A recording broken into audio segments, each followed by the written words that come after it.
자, 잘 쉬셨죠? 네, 저당권 보겠습니다. 저당권의 경우는 이제 채무자나 물상보증인이 제공한 부동산에 대해서 채권자 점유 이전 받지 않고 채권의 변제가 없을 경우에 목적물을 경매 실행해서 우선 변제받는 약정 담보물권을 저당권 그럽니다. 저당권의 경우는 이제 설정자가 누구냐가 중요한 부분인데, 설정자의 경우는 채무자가 저당권을 설정할 수도 있고, 그 다음에 물상보증인도 얼마든지 가능합니다. 채무자란 것은 일반적으로 내가 내 집을 담보 잡히고 돈 빌려올 때 내가 채무자이면서 저당권 설정자가 되는 것이 일반적인 모습이고, 돈은 아들이 빌립니다. 사업자가 대출 받을 당시에 담보를 아버지가 제공해 주게 되면 이 아버지를 물상보증인 그럽니다. 설정자의 경우는 채무자도 가능하고 물상보증인 둘 다 가능하며, 설정자가 될 수 있는 권리자의 경우는 크게 3명이 가능한데, 소유권자가 자기 소유권 담보 잡히고 저당권을 이해할 수가 있고, 지상권자도 가능하고 전세권자도 가능해서 요 3명만이 저당권을 이해할 수 있게 됩니다. 저당권 설정할 권리는 소유권자, 지상권자, 전세권자만 가능하고 나머지 권리는 설정할 수가 없게 돼 있어요. 답을 알려드렸으니까, 저당권자가 자기 저당권을 맡기고 저당권 또 설정할 수 있을까요? 저당권자가 자기 저당권을 맡기고 또 저당권 설정할 수 있을까? 그게 안 됩니다. 저당권자는 그게 안 되기 때문에 저당권을 질권을 맡기는 경우 권리질권이 나오는 것이고, 저당권의 채권을 담보 잡히는 경우를 채권 담보권에서 그 권리가 튀어나오는 거지, 저당권을 또 저당권 등기할 수는 없게 돼 있으니까 이 3개 권리만 가능합니다. 소유권자가 저당권 설정하게 되면 저당권 등기는 갑부에 갈까 을구에 갈까? 저당권은 갑구 을구. 옛날에 배울 때 소유권을 등기하는 것은 갑구고 소유권 이외에 권리 등기할 때는 을구다. 그럼 소유권 잡은 저당권도 저당권 아닌가요? 그럼 을구로 가는 거예요. 저당권은 갑구로 못 들어오는 거예요. 을구로 가시되 등기 실행 방식이 주등기란 얘기고, 그 다음에 지상권, 전세권 잡은 경우도 을구로 가되 얘는 보기 등기 방식으로 등기하는 거지 구가 바뀌는 게 아닙니다.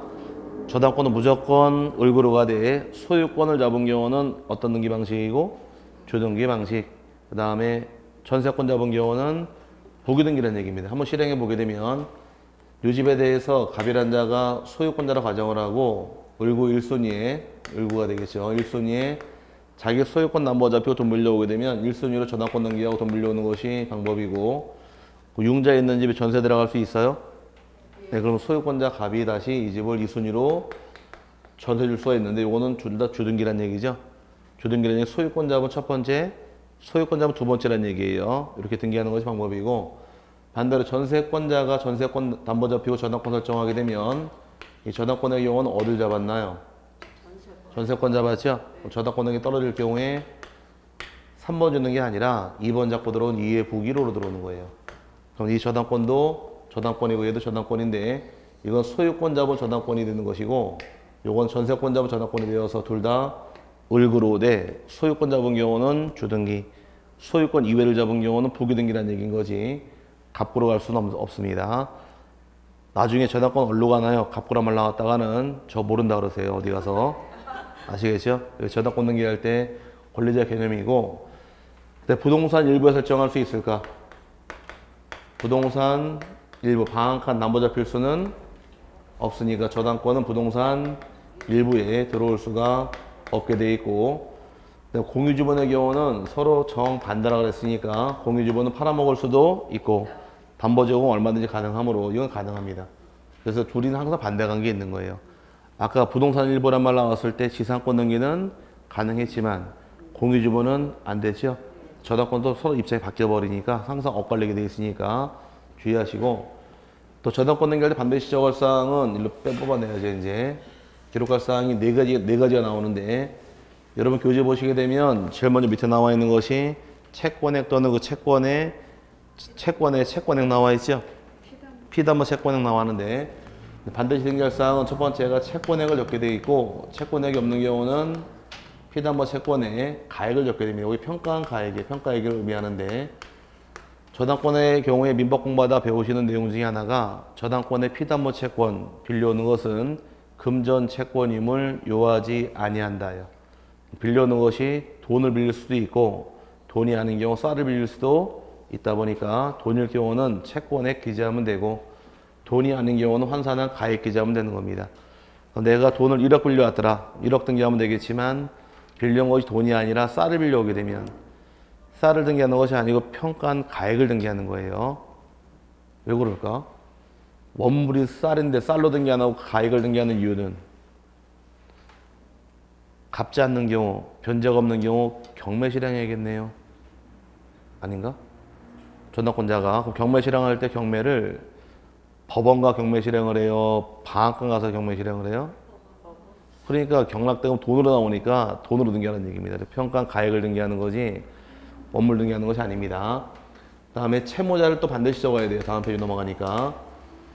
채무자의 경우는 반드시 기재해야 돼. 성명하고 주소까지만 기재하지 채무자의 주민번호는 기록하지 않습니다. 그래서 두 가지만 기록하는 것이 기록할 사유고 주민번호의 경우는 등기 권리자만 기재하는 거지 채무자 적을 필요가 없어서 나중에 저당권 등기를 보게 되면 채무자 성명하고 주소까지만 등기하지 주민번호 기재하지 않으니까 주의하시고 이 두 가지는 의무적으로 반드시 적어야 돼요.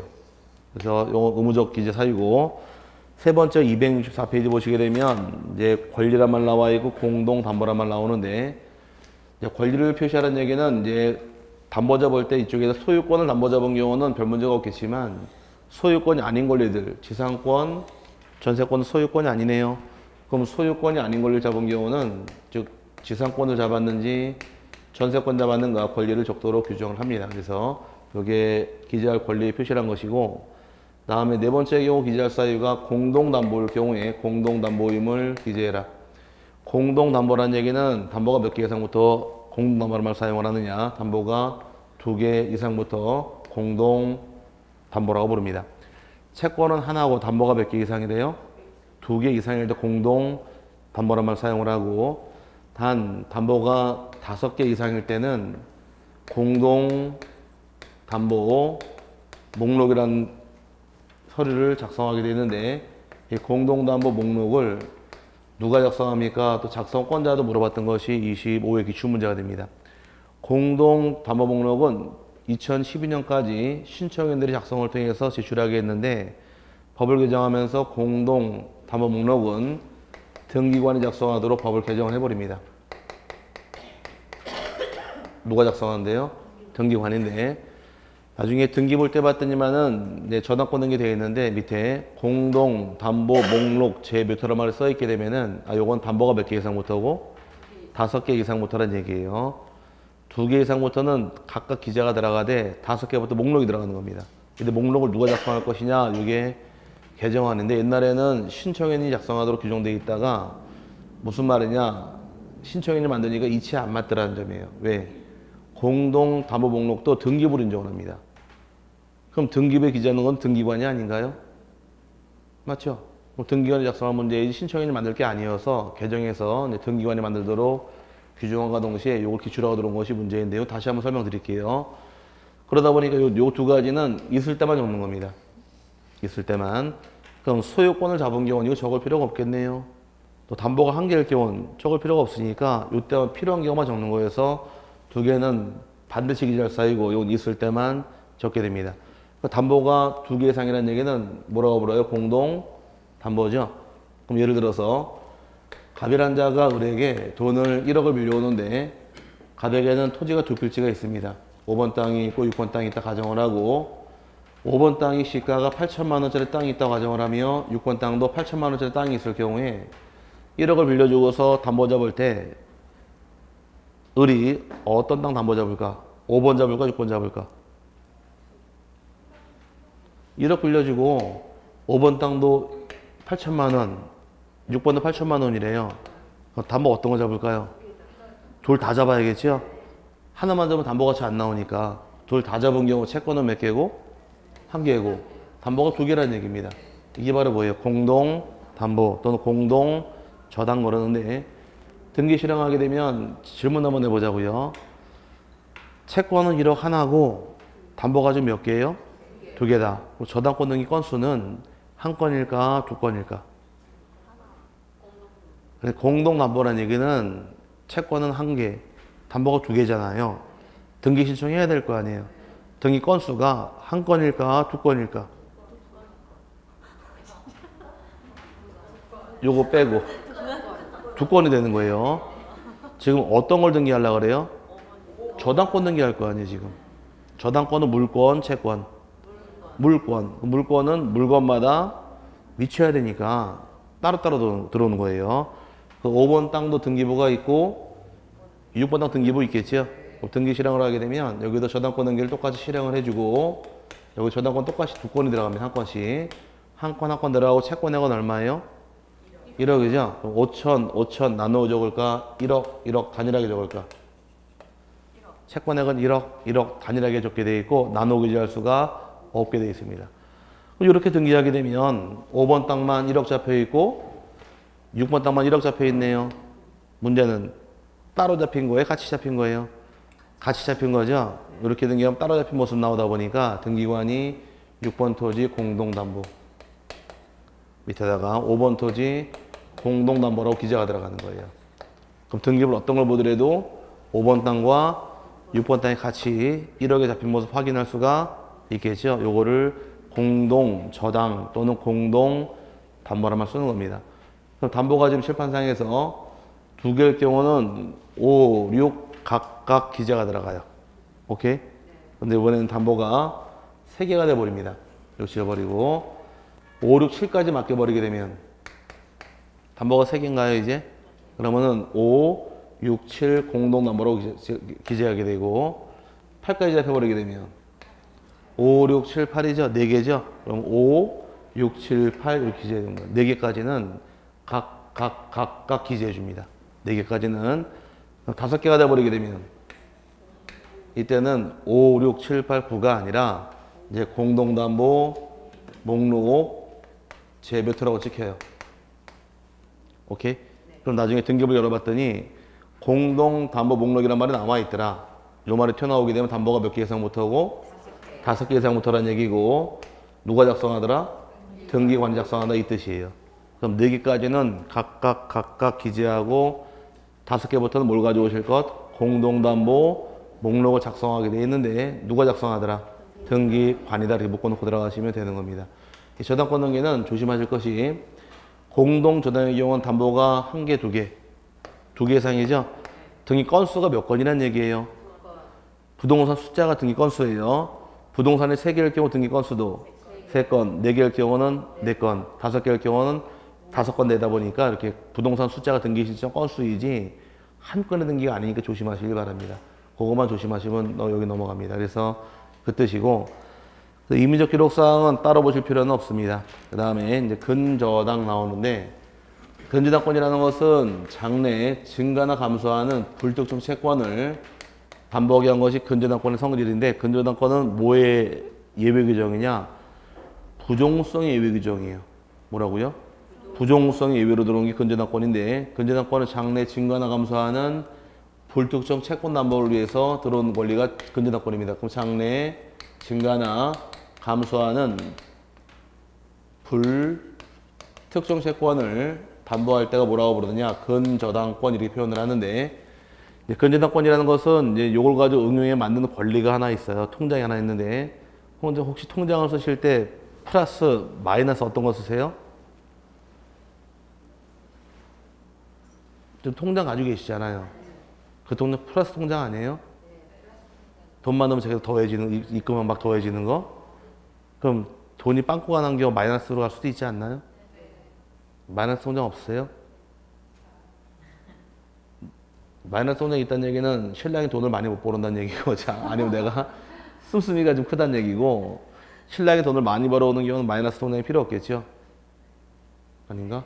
네, 제가 옛날에 학원 강의를 몇 개를 다 빼버리고 대학원 다닌다고 이제 공부하러 간다고 이제 때려치고 이제 대학원을 다닐 당시에 강의를 3개를 적어버리니까 저 혼자 벌어 혼자 쓰고 다니면서 마누라 버니까 네가 버는 거 생활해 그러고 있는데 혼자 벌어서 대학원 등록금 내랴, 혼자 용돈 쓰랴, 또 남자들은 또 이거 하지 않나요? 네, 한 잔 먹으랴. 그러니까 정신없이 다니다 보니까 통장이 앵꼬가 나더라고. 근데 마누라는 또 손뻗치기 뭐 해가지고서 마이너스 통장 만들려고 주거래 은행을 갔더니만은 제가 하는 상식하고 좀 분위기를 깨더라고요. 마이너스 통장 계산하러 왔더니까 집이 있네요. 그래서 전 집이 없다고.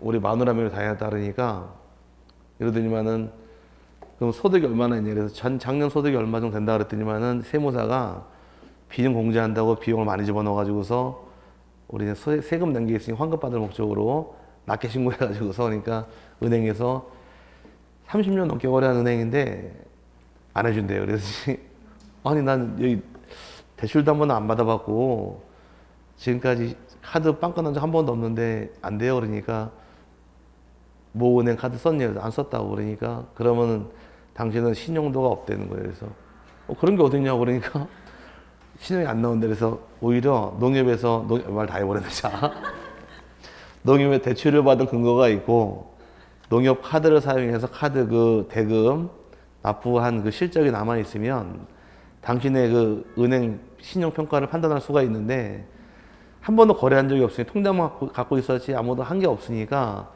오히려 신용도가 덜 나온대요. 뭐 그런 이상한 법이 어딨냐고. 어떻게 대출 안 받은 사람이 신용이 안 나오냐 그러니까 없대. 가만히 생각해 보니까 은행 다니는 친구한테 전화해서 야 그런 경우도 있냐 물어봤더니 돈을 빌려고 써본 사람들은 전날제 돈을 갚아봤잖아요. 그걸로 이 사람이 전날제 돈을 갚는다는 평가를 할 수가 있는데 한 번도 안 빌려 쓴 사람들은 갚을지 안 갚을지를 모르잖아요 지금. 그러니까 안 해주겠대. 그러더니만은 참 나도 어처구니 없어가지고서 다시 집에 와서 마누라한테 야, 네 통장 가져와 그래야지 그걸 다시 만드는 적이 있었는데 그리고 집을 제가 다시 산 다음에 혹시 몰라서 그 마이너스 통장 계산하러 왔다 그러니까 집이 있네. 똑같이 집이 있다 그러니까 이제 등기부등 가져와 등기부 떼주니까 바로 만들어주더라고요. 그래서 야 역시 사람이라는 것이 신용도 신용이지만 그 신용을 불러일으키는 것은 가진 뭐가 좀 있어야 신용이 따라 붙더라고요. 그래서 그 다음부터 바로 가가지고서 카드 만들고 별거 다 해놓고 하니까 많이 해주던데 참 그때 슬프더라고요. 그 마이너스 통장 같은 경우는 한도액을 정해주고서 필요한 만큼 빌려 썼다가 갚았다 할 수 있는 게 마이너스 통장이죠. 그걸 근저당 응용한 거예요. 그럼 내 집을 담보 잡히고 얼마까지 빌려줍니까 물어봤더니 1억까지 빌려준답니다. 그럼 1억 한도 내에서 돈을 빌렸다 갚았다 빌렸다 갚았다 하는 것이 여기 근저당권 응용한 거예요. 그럼 이제 근저당권이라는 것은 한도액까지 정해주고서 얼마까지 빌려줄 수 있는가를 정해주는 한도액을 뭐라고 부르느냐 그걸 채권 최고액 거입니다. 일반적인 전환권 똑같아요. 설정할 때 채무자 이쪽에서 가능하고 물상 보증이 똑같이 흘러갑니다. 그럼 근저당권의 경우도 소유권 담보 잡을 수 있고 지상권 담보 잡을 수 있고 전세권 가능하며 부동산 일부 안 되고 그 다음에 공유주분 다 똑같아요. 여기는 다 이건 문제될 건이 없는 거죠. 다 똑같이 올라가니까 차이 나는 여기서 차이가 발생합니다. 저당권의 경우는 뭘 등기한대요? 채권액이죠. 나 1억을 빌려온 경우는 여기 1억만 등기합니다. 1억만 등기하는 것이고 근데 이 근저당권의 경우는 빌려온 채권 1억일 경우는 1억 등기하는 것이 아니라 채권 최고액을 기재합니다. 최고액 등기한다는 얘기는 이제 현재 은행상에서 지금 현재 실무상에서 1억을 빌려오게 되면 채권 최고액은 1억 곱하기 120을 때려요. 얼마 때린다고요? 120%를 때리면은 채권 최고액은 1억 2천 등기합니다. 그럼 채권 최고액 1억 2천 등기되어 있다는 얘기는 실제 원금은 얼마 빌렸다? 1억 빌린 걸 확인할 수가 있는 거예요. 그럼 예를 들어 1억 빌렸다 가정을 하고 1억 빌리게 되면 여기는 1억 2천 등기합니다. 지금 현재 이자율이 낮은 경우는 20% 때리고 이자가 높은 경우는 30% 때려버립니다. 그래서 가끔 저축은행 같은 경우는 이자가 세니까 거기는 130 때려가지고서 1억 3천 등기하는 경우도 있고 시중은행권 1억 2천 등기하는 경우도 있으니까 서로 조금씩 달라요. 은행 이자율 따라서. 그럼 여기 1억 2천이라는 금액 안에 2천이 지금 오버가 된 거죠. 여기 뭐가 포함되어 있느냐 요 안에 이자가 포함되어 있어요. 이자가 포함되어 있다는 얘기는 이자를 그럼 또 등기할 수 있을까? 이자를 등기할 수가 없게 되어 있습니다. 여기 차이점이에요. 그럼 채권 최고액 내 이자가 포함되어 있다 보니까 이자를 또 등기할 수는 없게 되어 있습니다. 그러면 일반적인 저당권의 경우 이자 등기할 수 있느냐 이게 문제인데 일반적인 저당권의 경우 이자 등기할 수 있을까? 이렇게 물어보게 되면은 갸우뚱해요. 민법 공방으로 이제 갖다 붙이면은 답이 빨리 떨어집니다. 민법 공부할 때 저당권 배우셨어요? 들어봤어요? 그럼 저당권의 피담원 채권 범위 배울 때 원본이 있었고 이자가 있었고 위약금이 있었고 지연이자가 있었고 실행 비용이 있더라 이렇게 배웠었죠. 그럼 저당권의 경우에 그러면 이자가 등기된 경우 몇 년분 납부될까? 이자가 등기가 됩니다. 저당권에서 몇 년분 담보해 줄까? 어따 지적질에 손가락으로 이렇게 피고 자 그걸 안병에 다 배웠어요. 1년분에 하나는 것은 지연이자 연체이자 1년분에 하나는 것이고 등기된 이자의 경우는 무제한 담보가 됩니다. 이제 맞죠? 이자가 등기된 경우 몇 년분 담보된다고요? 무제한 담보가 되는 거예요. 무제한. 연체이자, 지연이자가 1년분에 하나다 그 뜻이고 그래 1년분 얘기가 지연이자를 얘기하는 것이고 이자가 등기된 경우는 무제한 담보가 됩니다. 만약에 이자가 여기 1억 빌려오는데 이자가 12% 등기돼 있다. 연. 만약 가정하게 되면 1년치 이자가 얼마란 얘기예요? 1200이죠? 그럼 이자를 10년 동안 안 갚았습니다. 그럼 얼마가 되는 거예요? 1억 2천 되는 거예요. 원금 1억, 이자 1억 2천. 그럼 2억 2천을 저당권에 다 받아올 권리가 생기는 겁니다. 저당권은 이자가 등기된 경우는 무제한 담보하는 것이고 근저당권의 경우는 채권 최고액 범위 내에서 제한이 들어와요. 그게 포함되어 있다 보니 차이점이 생기는 겁니다. 나중에 민법 공부할 때 저당권의 이자는 등기된 경우 무제한 이렇게 배우고 저당권의 이자는 등기할 필요 없으며 채권 최고액 안에 산입된 것으로 본다 이렇게 배운 게 근저당권 차이점이 있는 거니까 두 개 비교하셔야 됩니다. 무슨 말인지 이제 가졌어요? 그 다음에 채무자 똑같이 등기하다 보니까 여기 큰 틀이 문제될 게 없습니다. 채무자 똑같이 등기할 것이고 차이 나는 것은 근저당권 등기할 때 앞에 뭐가 붙어 있어요?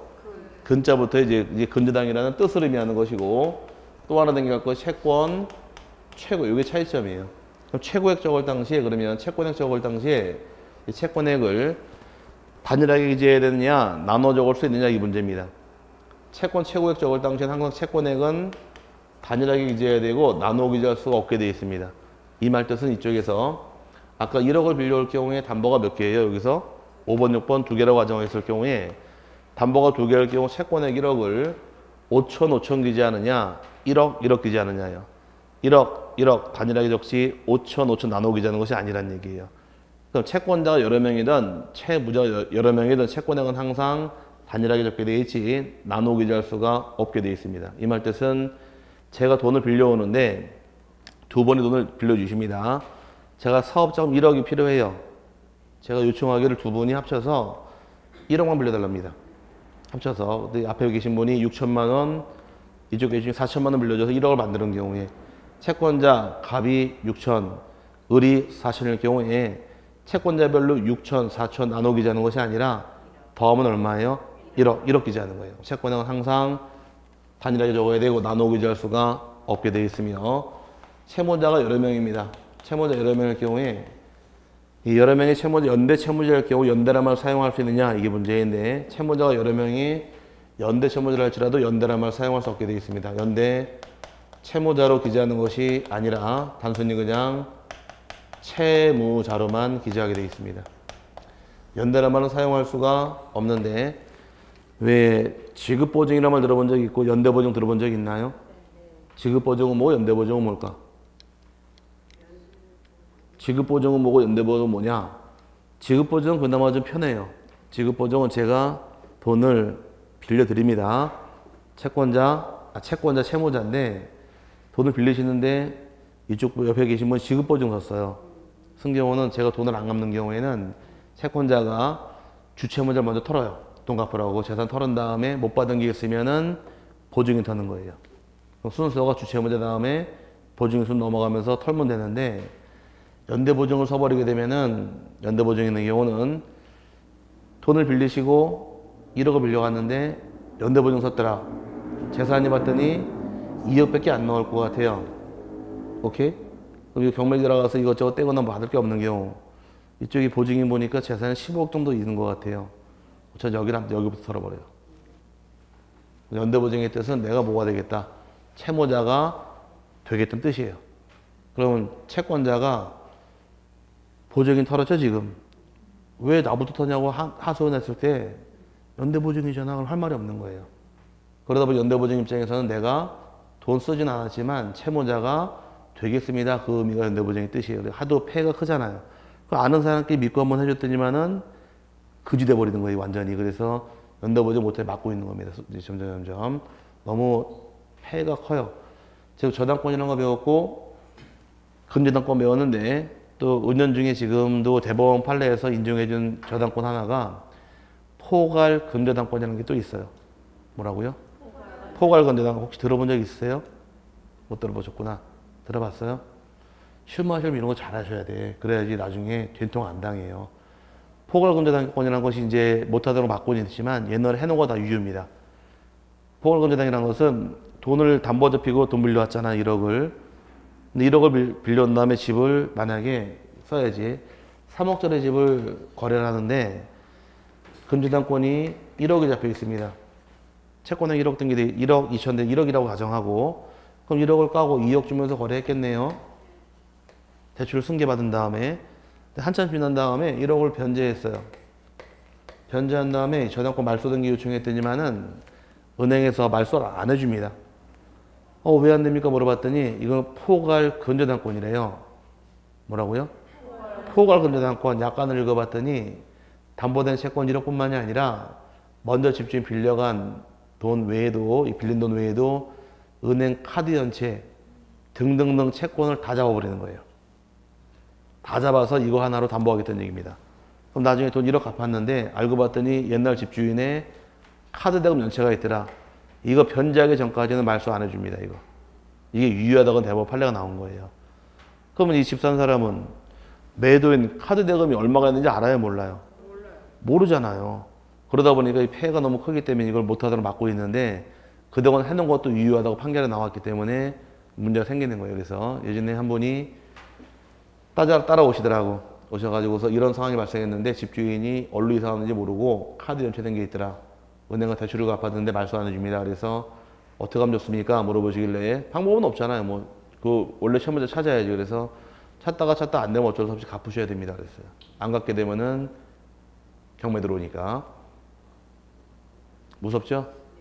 저당권이라는 권리가 지금은 안 돼요. 안 해주는데 옛날에 해놓은 게 아직도 유효니까. 안 나와요. 안 나와요. 등기 근저당권 나오지 약관 정해놓은 계약서만 나와 있어요. 그러니까 모르고 했다가는 당하니까. 그래서 근데 요게 물어보셔야 돼요. 요 포괄 근저당입니까? 은행에 승계받을 일이 있으면 요거 포괄 근저당입니까? 물어본 다음에 혹시 집주인이 채무자에게 다른 채권 또 있나요? 물어보는 것도 하나의 요건이에요. 근데 만약에 있어서 괜히 골치 아프면 안 되니까 한번 알아보시는 것도 센스입니다.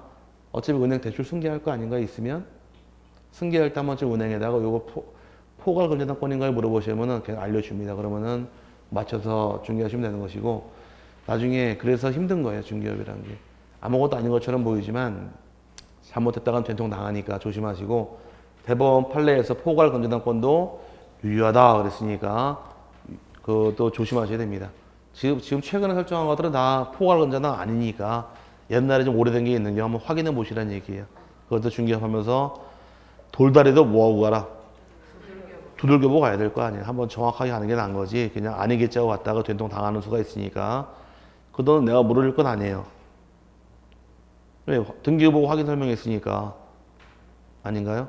중개업자 잡아떼면 되는 거 어쩔 수 없어요. 중개업자 등기부보고 확인했는데 그 사람 카드 연체까지 있는데 어떻게 확인하느냐.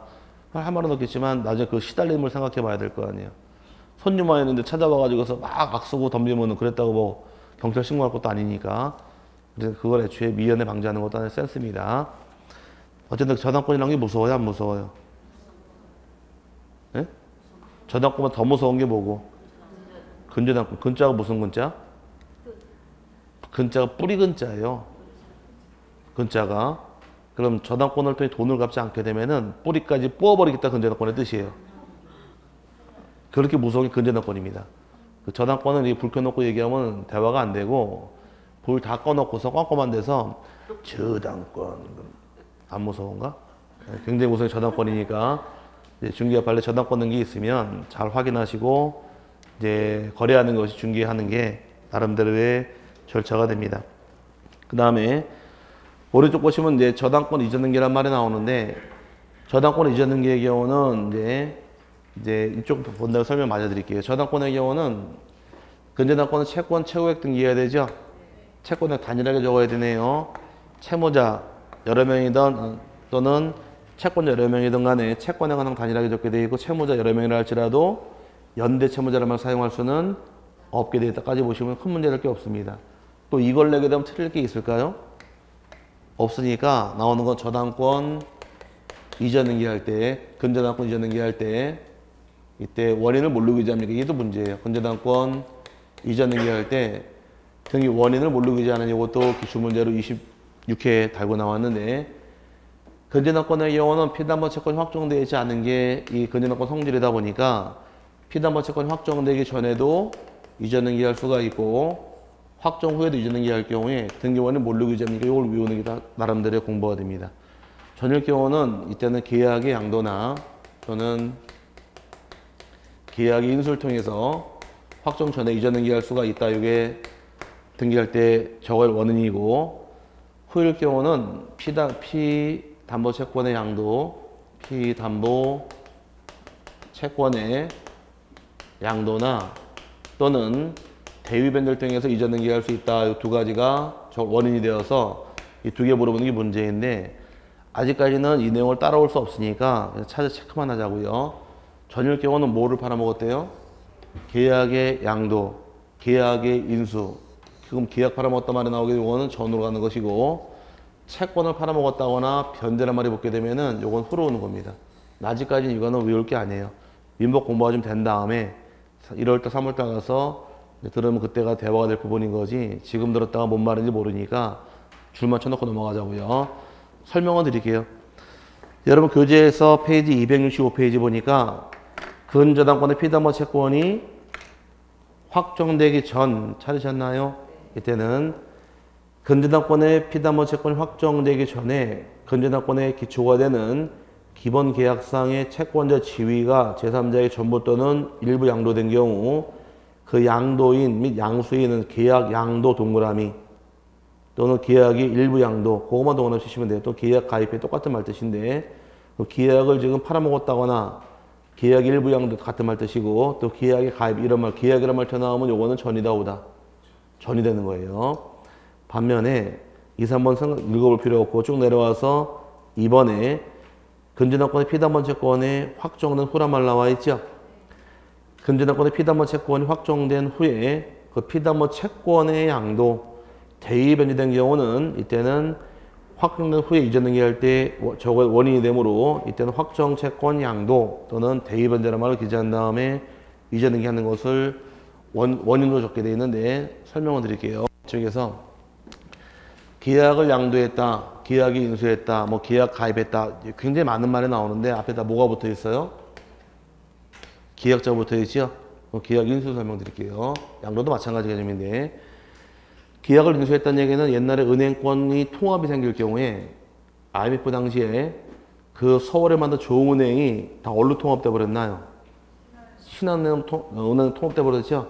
그럼 신한은행이 조은행 통합할 당시에 또 안 할 당시에 은행 총 자산, 총 부채 보고 또 하는 거지 개개 채무자마다 빌린 돈이 얼마인가 확정 지을 수도 없고 확정 짓지도 않았어요.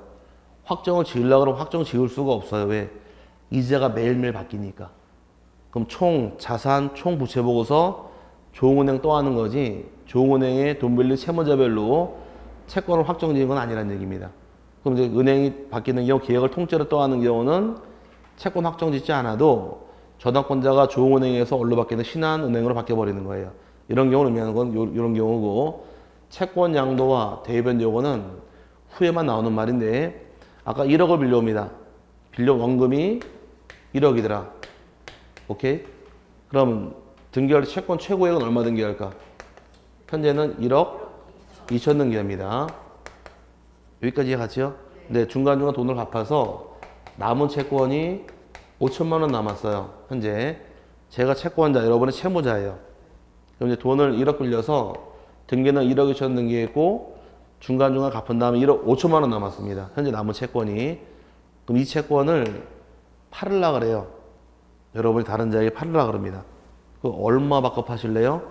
1억 받으실래요? 1억 2천 받으실래요? 남은 채권 5천 받으실래요?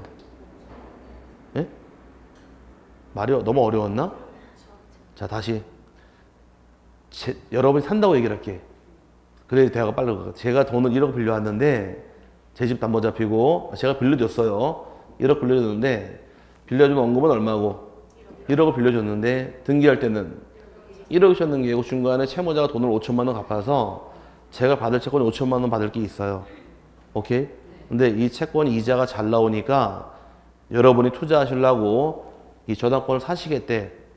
그럼 얼마 주고 사실래요? 1억 주실래? 1억 주실래? 5천만 원 주실래요? 5천만 원 주고 살 거 아니에요? 남은 채권이 5천만 원이니까 그럼 채권을 팔아먹을 때는 남은 채권이 얼마냐 확정 지을 수밖에 없는 거예요.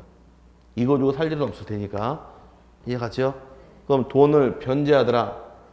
돈을 갚는다는 얘기예요. 갚을 때에도 원래 1억 갚을까? 최고에 1억 2천 갚을까? 남은 채권 5천만 원 갚을까? 5천만 원 갚겠죠? 그러면 돈을 변제한다거나 채권 팔아먹을 당시엔 내가 받을 채권이 얼마인가 확정 지을 수밖에 없단 말이 나오는 거예요. 안더스탠드? 우리 나눠지는 게 그 뜻인데 대법원 판례는 이런 말이 나옵니다. 피담보 채권이 확정되기 전에는 확정 채권의 양도나 대변제를 원인으로 하여 근저당권 이전 등기할 수는 없다. 이게 대법원 판례예요. 이거 민법책 배우시면 나올 판례다 보니까 그걸 공부하고 오시면은 아하 아는데 아직 안 배운 판례다 보니까 제가 민법 공부하신 다음에 다시 한번 듣자고 말씀드린 거예요. 이게 근저당권의 차이점으로서 이게 26회 때 기출을 합니다.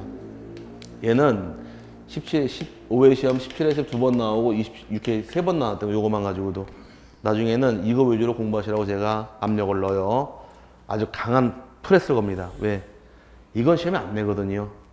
틀릴 게 없으니까. 이쪽 달고 들어오면 문제를 만들다 보니까 전일 경우는 계약자부터 뭐가 되는 것이고 전, 채권, 양도, 대의, 변제란 말은 후 나눠놓은 다음에 헷갈리니까 그걸 알고 있느냐 이거 물어보는 게 문제예요. 여기만 잘 파악하고 넘어가시면 큰 문제가 없습니다. 그 다음에 채무자 변경에 따른 근저당권 이전 등기 변경 등기 따로 보실 필요 없고요. 넘어가시니까 이제 임차권 등기란 말이 나오는데 임차권이란 것은 당사자 중 일방은 목적물을 사용 수익하라고 약정을 하고 다른 타방은 그에 대한 대가로서 목적물을 차임을 지급하기로 약정함으로 성립하는 낙성계약이고 쌍모계약이며 유상계약이고 분류식 계약을 임차권 그럽니다. 임차권의 경우는 등기하는 이유가 성립할 목적일까 대항할 목적일까? 임차권 대항할 목적인 것이 성립과 아무 관련이 없습니다. 그러니까 임차권의 경우는 대항력 발생 목적인데 아직 뭐 민법이 다 끝나지 않았을 테니까 말로만 설명드릴게요. 민법 처음부터 끝날 때까지 대항력 발생하는 경우 몇 번 나올까? 민법 처음부터 끝날 때까지 대항력 나오는 경우는 대항력 4번 나와요. 대항력은 몇 번 나온다고요? 어떻게 외우시라고? 4번 나오는데 일반적으로 임차권이 등기된 경우 대항력 발생한다 이렇게 첫 번째 사례가 있는 것이고 또 민법 공부할 때 주택임대차 보호법에서는 주택임대차의 경우는 전입신고하고 주택인도 받으면 다음 날부터 대항력이 발생합니다. 들어본 경우는 있어요? 또 상가 건물임대차의 경우는 사업자 등록증 개설을 하게 되면 다음 날부터 대항력 발생한다 배운 게 있을 것이고 마지막에 토지임대차. 제가 토지임대인, 여러분이 제 토지의 토지임차인 등기 안 했어요 지금. 그럼 대항력이 있어요 없어요? 없는데 여러분 임대차한 이 땅에다가 여러분이 건물을 줘요. 이 건물을 여러분이 등기함과 동시에 토지임차권 등기 안 했지만 대항력 발생해버리는 거예요. 이게 민법에 나온 4번이에요. 그래서 일반적으로 등기된 경우 한번 발생하는 것이고 주택임대차, 상가 건물임대차, 그 다음에 토지임대차 4번 나오는 대항력이니까 그렇게 3번 하고 넘어가시면 됩니다. 근데 아직까지 외우지 마시고 민법 2바퀴만 돌아가면 다 알아요. 임차권의 경우는 이제 등기하는 목적이 제3자에게 대항할 목적이고 반드시 등기할 당시에 등기할 사항은 차임 요소로서 기재하게 됩니다. 차임은 금전기타 유가물로서 지급할 의무가 발생할 것이며 또 범위를 적어야 됩니다. 범위의 경우는 일필지 전부일지 전부라고 적으면 되고 일부일 때는 도면천부하면 되는 게 차이점이고 또 임차권은 사용수익하는 권리다 보니까 공유주분에는 설정할 수가 없습니다. 농문제 설정할 수 있을까? 농지란 말 나오게 되면 민법에서는 안 되고 농지법은 가능하다 보니 서로 부딪히기 때문에 여기 시험을 안 걸어요. 원칙은 민법상 인정하지 않는 것이고 농지법에서 농지 관리 차원에서 임대차 할 수 있다 이 규정 때문에 농지 임대차 시험에 내지는 않습니다. 존속기간의 경우는 확정기간도 가능하고 불확정기간 다 가능하므로 확정기간, 불확정기간 얼마든지 가능합니다. 확정기간은 임대차의 경우 최장은 제한이 없도록 법이 폐지가 되어서 최장은 제한이 없고 최단기간은 몇 년이에요? 최단기간 괜찮아요 우리끼리인데 뭐 임대차 최단기간 예? 임대차 최단기간은 없습니다. 임대차 최단기간이 없다고요. 주택임대차가 2년 그건 주택임대차 보호법인 거지 민법 임대차는 아니잖아요. 틀려요. 주택임대차 보호법 왜 지정했을까? 제정한 이유는 임차인 보호는 뭘 보호하려고 그게 아니에요. 임차 주택임대차 보호법 제정한 이유는 민법에 임대차 없는 거면 죄 모아놓은 거예요. 뭐라고요? 민법에 임대차 없는 거면 죄 모아놓은 거라고. 임대차 민법상에 임대차 최단기간이 있어요? 없어요 민법에는. 그러니까 주택임대차 보호법에서는 기간에 약정이 없거나 2년 미만일 경우는 2년으로 본다. 그건 주택임대차 보호법상 얘기지 민법상 임대차가 아니란 얘기예요. 오케이? 그러면 민법상 임대차의 경우 등기한 경우 대항력이 발생한다고 설명을 드렸어요. 그죠? 그럼 등기된 임차인 경매에서 우선 면제 받을 수 있을까? 우선 면제 받을 수 있다 없다. 하나 둘 셋. 없다가 돼야죠. 전 대항력만 써놨잖아요. 대항력과 우선 면제권은 별개의 권리예요. 임대차 우선 면제권이 없으니까 주택임대차 보호법에서는 확정일자 받아라. 우선 면제 받게 해주겠다. 이 말에 따라 붙는 거예요. 무슨 말인지 가졌어요? 그러니까 민법에 나온 임대차 없는 것만 죄 모아놓은 게 뭐다? 주택임대차 보호법상 그 내용을 묶어놓은 것 뿐입니다. 그러니까 나중에 같이 보신 다음에 헷갈리면 공부가 안 된 거예요. 민법상 임대차를 먼저 보시고 주택으로 딱 넘어간 게 딱 보다 보니까 어쭈구리 없는 것만 죄 모아놓은 거예요. 여기다가. 아시겠죠? 그러니까 따로따로 보셔야 돼. 그래야지 있고 없고를 가려내서 공부가 되는 거지. 같이 봤다가는 이게 어디서 배운 법인지 구별이 안 되면 그거 쓸모가 없는 거예요. 또 전세권 배웠다 그랬으니까 한번 또 없는 거 하나만 차이점 봐드릴게. 전세권자가 여러분 제가 집주인이에요. 어제가 전세 기간 만기입니다. 여러분이 나간다고 말씀을 하셨어요. 자, 전세금 내드려야 되죠? 전세금 못 드렸습니다. 전세금 못 받고 지금 날짜가 지났어요. 제재 경매 실행할 수 있다 없다? 제재 경매 실행할 수? 전세금을 못 주고 있으니까 전세금 받을 목적으로 경매 실행할 수? 다시 이게 있다 없다? 한번 맞춰보고 틀려보자고. 하나 둘 셋. 없습니다. 제가 뭘 잘못했어요? 전세금 안 줘서 집 돌려주셨어요? 말소에 필요한 소리 줬어요? 안 줬잖아요. 전세권을 소멸하게 되면 전세금 반환 의무하고 목적물 반환과 전세권 말소 등기에 필요한 서류 교부 의무는 동시행관계가 있는 거예요. 같이 이행해야 돼. 여러분은 말소에 필요한 서류 주지도 않았고 집도 안 빼줬잖아요. 아닌가? 맞잖아요 지금.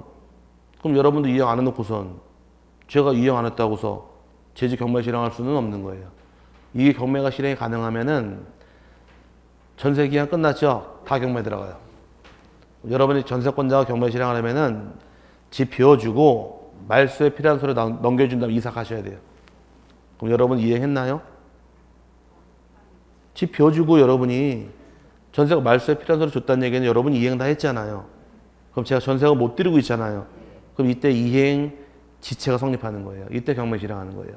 그럼 전세권자가 살면서 경매 실행할 수는 없는 겁니다. 무슨 말인지 가졌어요? 근데 나중에 주택임대차 공부하시게 되면 주택임차에는 이 목적물을 점유하면서 경매 실행할 수 있다란 말이 나와요.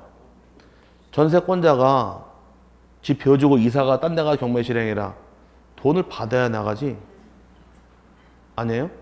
그럼 전세권자가 경매 실행할 때에서 채권 변제받을 때 전세금 받는 것은 이건 빚 좋은 개설고지 실제로 시행 사례가 한 건도 없어요. 돈 받아 나갈 거 아니에요. 아닌가? 그럼 전세권자 경매 실행하들 이거는 실제로는 나올 수가 없는 규정입니다. 법에만 나와 있지.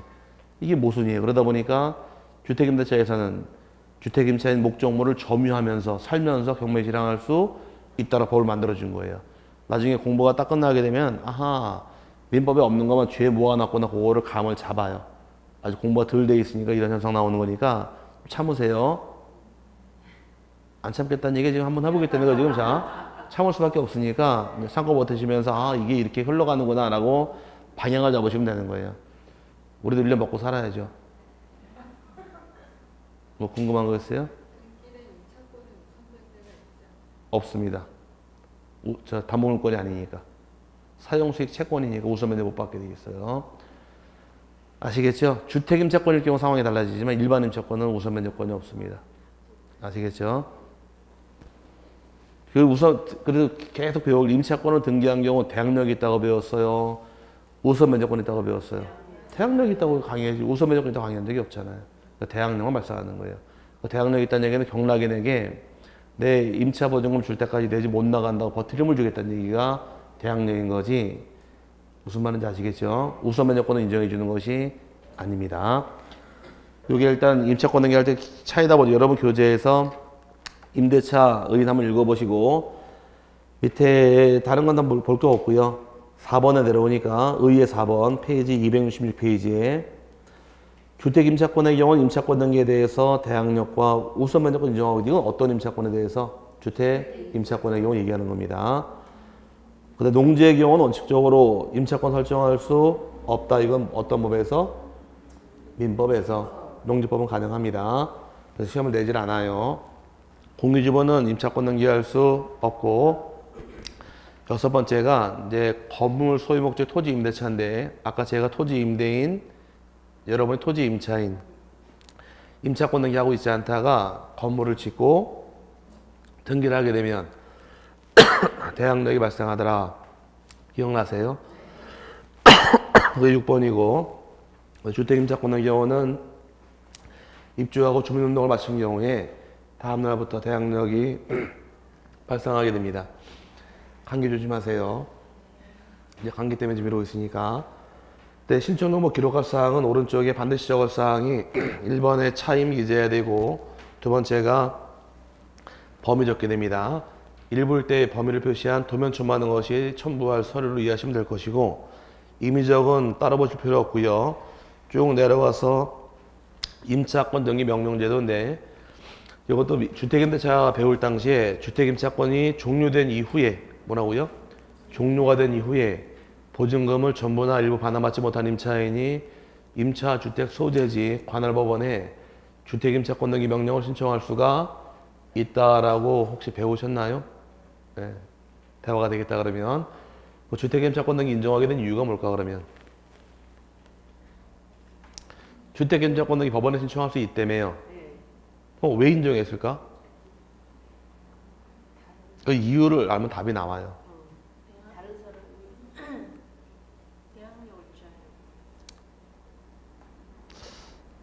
그것도 뭐 조금은 맞는 말 같은데 이사 가라고. 이사 가라고. 네. 보증금은 늦게 받더라도 이사 가야 될 상황이 발생했을 때 그 집을 점유를 안 하고 있으면은 대항력이 상실하니까 대항력 인정해주면서 이사 갈 기회를 주기 위해서 만든 제도가 주택임차권 명제도란 얘기입니다. 전입신고하고 주택이 인도받고 점유를 하고 있어야지 대항력이 발생하는 거예요. 이해 갔어요? 임대차가 끝났는데 기간이 2년 만기됐어요. 신랑이 서울서 근무하다 부산으로 발령이 나버렸습니다. 그럼 보증금 빼가지고 가야 될 거 아니에요. 돈이 안 나오고 있어요 지금. 그럼 돈이 안 나온다고 이제 홀라당 이사가 버린 경우 대항력이 상실돼 버리니까 돈은 나중에 받더라도 등기를 해놓고 가라는 얘기예요. 그러면은 갖고 있던 우선면제권하고 대항력을 인정해 주겠다는 얘기예요. 그럼 주택임차권 명령제도는 만들어진 이유가 어떤 목적 때문에? 이사 갈 기회를 주려고 만든 제도라는 겁니다. 그럼 등기할 때 뭘 등기합니까? 그거는 이제 줄만 쳐놓고 가시면 돼요. 하나 중요한 것이 임대차 종료 후, 종료 전, 종료 후만 가능한 겁니다. 전은 안 돼요. 등기 실행에서 보게 되면 임차권 등기 명령에 의한 주택임차권 등기를 실행하는 경우에는 임대차 계약을 체결한 날 알아야 돼요. 감각적으로 알아야 되고, 보증금액 알아야 돼요. 알아야 되고, 임차주택을 점유하기 시작한 날 대학로 유지를 목적으로 알아야 될 것이고, 주민등록을 마친 날도 알아야 됩니다. 점유한 날 같이 들어와야 되니까, 다음 날부터 대학로 발생하니까. 그 다음에 임대차 계약서상 확정일자 받은 날을 등기부에 기재하더라. 이렇게 등기하는 겁니다. 그럼 여기에 과거 기출문제가 다음 중 주택임차권 등기할 때 적을 필요가 없는 게 무엇입니까? 문제 한 문제 나온 적이 있었는데 1번 임대차 계약을 체결한 날, 2번이 주민등록 마친 날, 3번 점유를 개시한 날, 4번이 확정일자 받은 날, 5번이 임대차 존속기간. 답은 존속기간은 반드시 적을 필요가 없습니다. 왜? 임차권 등기 신청하는 시기가 종료 후에 들어오는 거니까. 존속기간은 끝나고 들어오다 보니까 기간은 따로 등기할 필요는 없다 해서 거기 답이 돼서 한번 출제한 적이 있어요. 그렇게 감으로 이해하시고, 상가 같은 경우는 똑같아요. 날이 좀 바뀌겠죠. 상가의 경우는 넘어가서 2번인데 임차권 등기 명령에 의한 상가 건물 임차권 등기 시에는 임대차 계약을 체결한 날 똑같네요. 보증금액 똑같죠? 대신에 여기는 점유 시작한 날 똑같은 것이고, 여기는 전입신고하고 주택 인도받은 날이 아니라 뭐가 들어와야 돼요? 사업자 등록증을 신청한 날. 그게 차이점이네요. 확정일자 받은 날, 요걸 등기하는 겁니다. 같은 개념 이해하시면 큰 문제일 게 없으니까 그렇게 이해하고 넘어가시면 될 부분이고, 3번은 생략하겠습니다. 여기까지 임차권 등기인데 여기도 아직은 외우지 마세요. 나중에 민법 공부가 되면 대부분 다 저절로 아는 파트 이 파트입니다. 그 다음에 잠깐 쉬신 다음에 구분 건물 등기 절차 요거 먼저 끝내고 수업 마치도록 하겠습니다.